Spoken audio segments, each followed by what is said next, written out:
мојата агенда, по мојот план, дојде ред и денеска сум и во Струмица на работен состанок со координативното тело, со клубот на жените на Социјалдемократскиот сојуз на Македонија. Бидејќи овдека имаме навистина машки жени и сега вечерва ќе се договориме како понатаму, што да направиме и како уште подобро да функционираме. Затоа што секојаш има подобра. Кај нас владее демократија и се договараме се. Сега разговараме за некои нови идеи и нови работи што ќе се воведат во клубот на жени со цел за подобрување на нашето функционирање и издружување. Би требало да се разбудат. Во некои делови се разбудуваат, они се свесни дека треба да се разбудат, меѓутоа мислам дека се уште владее страв, огромен страв кај граѓаните од политиките што ги практикува оваа влада.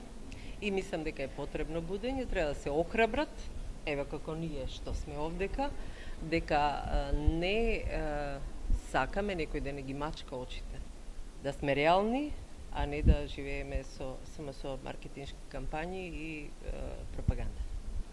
Во некои обкружувања, во некои земји таа квота е, значи не е 30 како кај нас, некаде и 33, меѓутоа јас секогаш зборам за квалитетот што жените го пружаат и ако жената е столб на едно семејство, ако е столб во компанија, ако имаме жени познати во државите што ги водат, зошто да не одиме понатаму и со својот квалитет да придонесеме за општото подобро живење во нашата држава.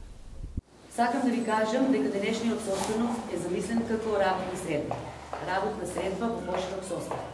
Тука се членовите на координативното тело на клубот на жени, тука се жените, членки од извршниот одбор на партијата, тука се жените советнички од советничката листа на Социјалдемократскиот сојуз општина Струмица,